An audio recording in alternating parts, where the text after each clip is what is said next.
નમસ્કાર ખેડૂત મિત્રો, જય કિસાન જય ભારત। ખેડૂત ભાઈઓ, આજના એપિસોડમાં આપણે વાત કરીશું આપણી ઉપજ કપાસની। હવે કપાસ આપણા મોટા ભાગના ખેડૂતો પાસેથી હવે ખાલી થઈ ગયો છે। બહુ ઓછી કપાસની સંચિત સંગ્રહિત ઉપજ આપણા ખેડૂત સમુદાય પાસે છે, પણ જે કઈ ખેડૂતો પાસે હજી કપાસ સચવાયેલો છે, આ કપાસ અંગે આપણે અત્યારના સમયે શું નિર્ણય કરીએ, આવનારા સમયમાં વિશેષ પ્રમાણમાં હવે લાભની શક્યતાઓ છે કે કેમ, આ સવાલ આપણી સામે અવશ્ય હોય છે। સાથે સાથે કપાસ એટલે જથ્થો ઓછો હોય પણ એકંદર કિંમતી ઉપજ છે, એટલે નાણાના હિસાબથી જોઈએ તો એનું કદ ઘણું બધું મોટું હોય છે। એટલે કપાસ જેવી મહત્વની ઉપજ પર ચર્ચા આપણી વચ્ચે નિયમિત રૂપે થતી રહેવી જોઈએ। હવે આજે જ્યારે આપણે કપાસની ચર્ચા કરીએ છીએ ત્યારે સૌ પહેલા વર્તમાન ભાવોની સ્થિતિ તરફ એક નજર નાખીએ તો આજે તારીખ છે 2 મે 2026 અને વાર છે શનિવાર। શનિવારનો દિવસ છે, એટલે આપણા માર્કેટિંગ યાર્ડોના અઠવાડિક કામકાજનો આજે છેલ્લો દિવસ છે અને આજના દિવસના બજાર ભાવના લેવલ એટલે સારામાં સારી બેસ્ટ ક્વોલિટી માર્કેટિંગ યાર્ડોમાં જે કાંઈ આજના દિવસે વેપારો થયા એ ભાવ એટલે 1835 કે મહત્તમ 1840 રૂપિયા સુધી પણ કોઈ ખેડૂતની સારામાં સારી ઉપજ હોય તો વેચાતી આજના દિવસે આપણને જોવા મળી રહી છે। હવે નીચલો દરજ્જો એટલે ક્વોલિટી પ્રમાણે 1200 કે 1250 રૂપિયામાં પણ કપાસના વેપારો થઈ રહ્યા છે। પણ છેલ્લા એક અઠવાડિયા દરમિયાન એટલે કે આ આખું અઠવાડિયું જે કાંઈ વીત્યું, આ અઠવાડિયા દરમિયાન આપણે જોઈએ તો ભાવોમાં કોઈ ફેરફાર લાંબો ટૂંકો નથી આવ્યો। 25 રૂપિયા, 20 રૂપિયા, 15 રૂપિયા એવા ફેરફાર સાથે આખું અઠવાડિયું બજાર ચાલ્યું છે। કાં તો સ્થિરતા રહે, કાં એકાદ દિવસ થોડી નરમી રહે કોઈ જગ્યાએ અને કોઈ જગ્યાએ થોડો સુધારો, પણ એકંદર અત્યારે ભાવોનું આ લેવલ છે।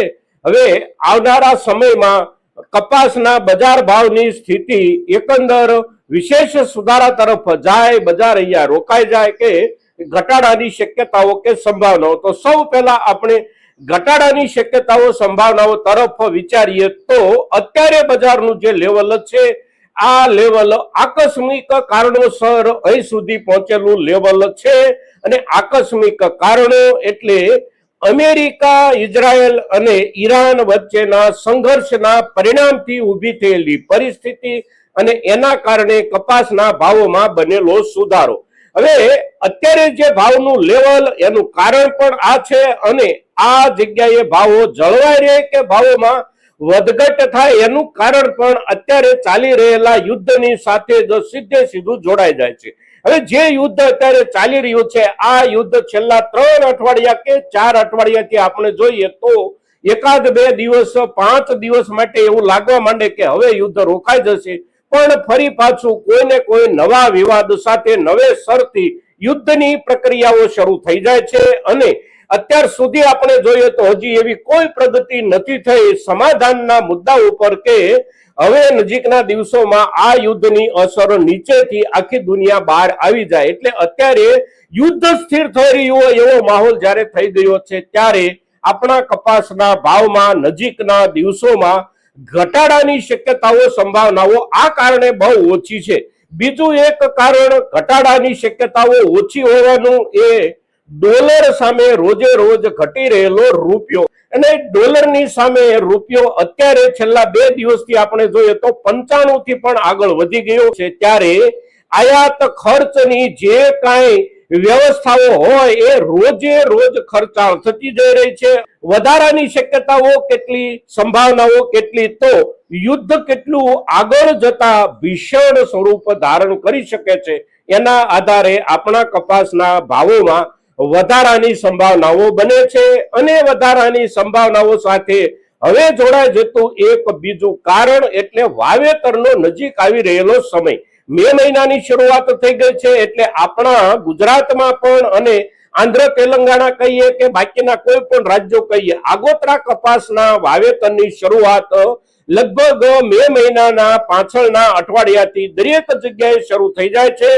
સાથે સાથે અમેરિકામાં કપાસનું જે કાંઈ વાવેતર થઈ રહ્યું હોય એ વાવેતર અત્યારે પ્રગતિમાં છે। એટલે અમેરિકામાં વાવેતર કેટલું થાય છે અને અત્યાર સુધીમાં વાવેતર કેટલું થઈ ગયું છે અને હવે ખેડૂતો નવું કપાસનું વાવેતર કરવાની માનસિકતા કેવી ધરાવે છે એના અહેવાલો યુએસડીએ એટલે કે United states department of agriculture તરફથી આ મહિનાની 11 કે મોડામાં મોડા 12 તારીખે દુનિયાની સામે રજૂ થશે ત્યારે એમાં એ સંભાવનાઓ પણ અવશ્ય બતાવવામાં આવશે. એટલે કપાસના નવી સિઝનના વાવેતરના રકબાના આંકડાઓના જે કાંઈ અંદાજો આવશે એની સાથે પણ આપણા કપાસના ભાવનો સીધો સંબંધ જોડાઈ જાય છે. એટલે બહુ મોટા પ્રમાણમાં વાવેતરમાં વધારાના આંકડા આવે તો કપાસના ભાવોમાં આંતરરાષ્ટ્રીય બજારમાં વધારાની સંભાવનાઓ એવા કારણોસર અવશ્ય ઘટી જાય છે. પણ યુદ્ધની વિભીષિકા વિશેષ રૂપમાં વિસ્તૃત અને વધારેમાં વધારે ડોળાયેલા ચિત્ર સાથે આવનારા દિવસોમાં દુનિયા ઉપર અસર કરી શકે એવી સ્થિતિ રોજે રોજ આગળ વધતી જાય તો એની અસર નીચે આપણા કપાસના ભાવોમાં સુધારો બની શકે છે. હવે ભાવોનું અત્યારનું જે લેવલ છે એ જળવાઈ રહેવાની શક્યતાઓ સંભાવનાઓ કેટલી? તો અત્યારનું જે લેવલ છે એ જળવાઈ રહેવાની શક્યતાઓ સંભાવનાઓ સૌથી વધારે એટલા માટે છે કે ઝઘડનારા જે લોકો છે એ વધારેમાં વધારે હવે ભીષણ સ્વરૂપમાં ઝઘડો કરી શકે એવી સ્થિતિમાં કોઈ રહ્યું નથી. સૌથી તાકાતવાળા લશ્કરી શક્તિ ધરાવતા દેશો એટલે અમેરિકા હોય કે ઇઝરાયલ હોય એમની પાસે પણ એમના શસ્ત્ર સરંજામમાંથી ઘણું બધું વપરાઈ ચૂક્યું છે. ઈરાનની પણ સ્થિતિ એવી છે. એટલે હવે બધા સમાધાન ઈચ્છે છે પણ સમાધાનમાં પોતાનો હાથ ઉપર કેવી રીતે રહે આ શોધ સૌ કરી રહ્યા છે કે પોતાનો હાથ ઉપર રહે એવો કોઈ કિમિયો જડી જાય તો યુદ્ધને રોકી દેવું છે. પણ એવો કિમિયો કોઈને જડતો નથી એટલા માટે ઝઘડવાનું શરૂ છે. એટલે બહુ ભીષણ સ્વરૂપ હવે આગળના દિવસોમાં લડાઈ ન પણ લે એવું બની શકે. સાથે સાથે વાવેતરનો સમય જ્યારે નજીક આવી રહ્યો છે ત્યારે અવશ્ય કેટલાક દેશોમાં વાવેતરમાં આ વર્ષમાં ઘટાડો બેસવાની શક્યતાઓ સંભાવનાઓ બનવાની જે કાંઈ શરૂઆત અત્યારથી થઈ રહી છે એની સાથે જોડાયેલું કારણ એટલે ખાતરની મોંઘવારી. મોંઘું થતું ખાતર માત્ર આપણા ભારતમાં જ અત્યારે મોંઘું થઈ રહ્યું છે, પાયાનું ખાતર એવું નથી. અમેરિકામાં પણ પાયાનું ખાતર મોંઘું થઈ રહ્યું છે અને મોંઘા થતા જતા પાયાના ખાતરની અસર આપણા કપાસના વાવેતરના રકબા ઉપર પણ પડશે. સાથે સાથે કપાસની ઉત્પાદકતા ઉપર પણ પડી શકે છે કારણ કે ખાતરની વપરાશ વીઘા દીઠ કે હેક્ટર દીઠ આપણે જે અત્યાર સુધી કરતા હોઈએ આ વપરાશમાં અવશ્ય ઘટાડો બેસી શકે છે. બે કારણોસર, એક કારણ મોંઘું થતું જતું પાયાનું ખાતર અને બીજું કારણ આપણા જેવા દેશોની અંદર પાયાના ખાતરો પૈકી કેટલાક મહત્વના અને સૌથી વધારે વપરાતા ખાતરો એટલે કે ડીએપી હોય કે 12-32-16 જેવું ખાતર હોય એની ઓછામાં ઓછી ઉપલબ્ધિ.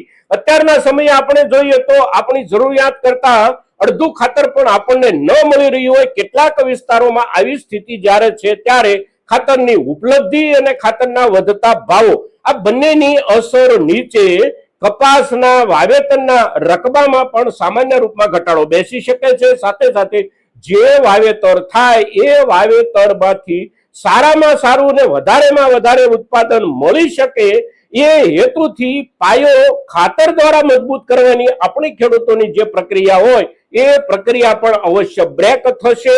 ઓછામાં ઓછા ખાતરના વપરાશ સાથે કપાસનું વાવેતર થાય તો એના આધારે પણ ઉપજના અંદાજો અવશ્ય નવેસરથી આવી શકે છે જુદા જુદા આંકડાઓના રૂપમાં. અને તેથી સામાન્ય રૂપમાં આપણે જોઈએ તો બહુ મોટો કપાસનું ઉત્પાદન ન થઈ જાય એવી સ્થિતિ અત્યારના નવી સિઝનના વાવેતરની સાથે જોડાયેલા મુદ્દાઓના કારણે પણ જ્યારે બની રહી છે ત્યારે અત્યારના દરજ્જે પહોંચેલા આપણા કપાસના ભાવ આ દરજ્જે સામાન્ય ફેરફાર સાથે જળવાઈ રહેવાની શક્યતાઓ સૌથી વધારે છે. અને એવી જ્યારે શક્યતાઓ છે ત્યારે અત્યારના સમયે આપણે આપણી પાસેના સંચિત સંગ્રહિત કપાસને વેચવાનું વિચારતા હોઈએ તો ભાવોના હિસાબથી સમય સારો છે.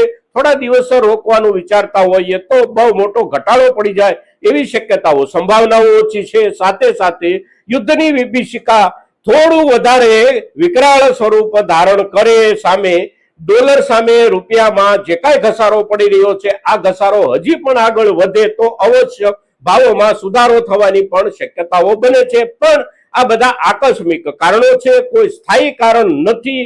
આટલું ધ્યાનમાં રાખી અને આપણે નિર્ણય કરવાનો છે મિત્રો. તો આજના દિવસે આપણી કપાસની ઉપજ પરની વર્તમાન પરિસ્થિતિ અને આવનારા સમયના સંકેતોની ચર્ચા જ્યારે આપણે કરીએ છીએ ત્યારે આપણા ખેડૂત સમુદાય માટે બહુ અગત્યની આ ચર્ચા મહત્તમ ખેડૂતો સુધી પહોંચે એને માટે આપ સૌના સહયોગની અપેક્ષા સાથે જય કિસાન, જય ભારત.